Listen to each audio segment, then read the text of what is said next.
Buenos días a todos. Hoy haremos un programa informativo de nuestra historia. Nos remontaremos al inicio de la Segunda República y acabaremos en nuestros días. La proclamación de la Segunda República da lugar el 14 de abril de 1931, tras la victoria electoral en las municipales del 12 de abril de ese mismo año. El inicio de este nuevo sistema oligárquico tiene como consecuencia el exilio del rey Alfonso XII y el inicio de la Segunda República Española. La primera etapa de esta se denomina bienio reformista y va desde el 1931 hasta 1933. El primer momento recalcable ocurre cuando se redacta una nueva Constitución republicana, increíblemente progresista, que destaca en el reconocimiento del sufragio universal o la concesión de estatutos de autonomía.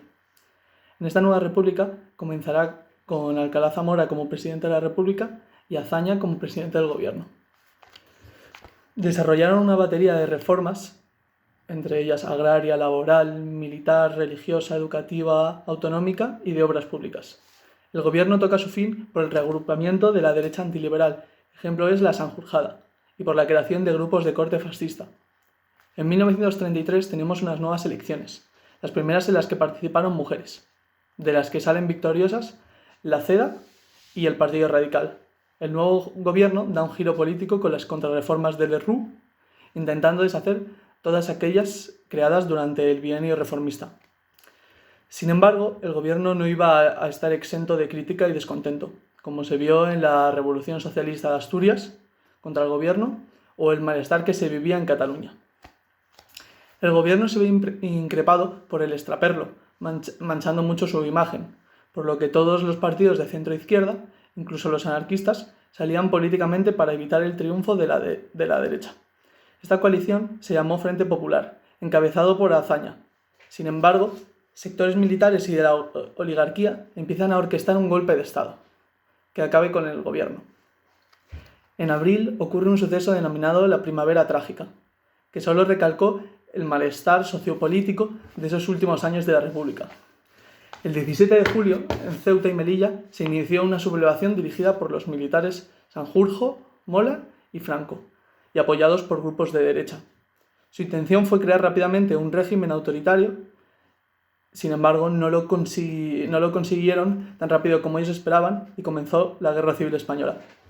Los sublevados obtuvieron ayudas de las potencias fascistas como la Alemania nazi, que usó la guerra civil como su campo de pruebas, e Italia, que ofreció una ingente cantidad de soldados. Sin embargo, la República no obtuvo grandes ayudas. Solo las obtuvo de la Unión Soviética, que fue la mayor parte, aunque se le pagó con las pocas reservas de oro del Banco de España, y México, que apoyó desde el primer momento a la República. Además de la intervención de las brigadas internacionales, grupos de militares que ayudaron a la República. Potencias como Inglaterra y Francia decidieron mantenerse al margen de este conflicto por miedo a que desembocase en un conflicto global, amparándose en el Comité de No Intervención, aunque en última instancia no sirvió de nada. La guerra se inició con la sublevación en 1936, hasta su conclusión en 1939. Al principio el objetivo de los sublevados era la capital, liberando el Alcázar de Toledo en su camino. Madrid resistió la oleada, por lo que las tropas del bando nacional se dirigieron a los dominios republicanos aislados en el norte.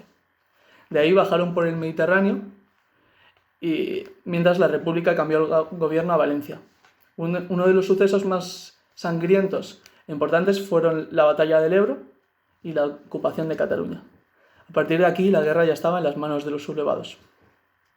El fin de la guerra tuvo grandes consecuencias. La más directa fue la creación del Estado fascista, que tuvo 3 etapas: el asentamiento del régimen, el desarrollismo económico y la crisis final.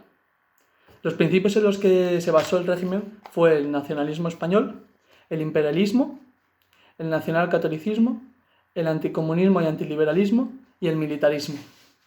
Los apoyos sociales del régimen fueron el ejército, la falange, los católicos como el Opus Dei y los monárquicos. La política de la dictadura fue muy variante.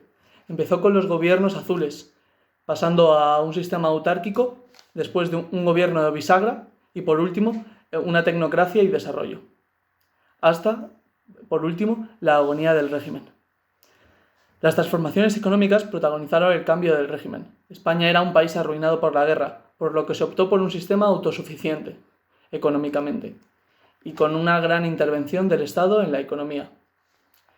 En el desarrollismo, el régimen intentó abrirse al panorama internacional, como objetivos el turismo extranjero, la inmigración y las inversiones extranjeras. De puertas adentro, el país intentó modernizarse y europeizarse. La dictadura tuvo muchísimos detractores, como el movimiento obrero o el estudiantil, además de sufrir una pérdida territorial en el Sáhara Occidental, con la recalcable Marcha Verde.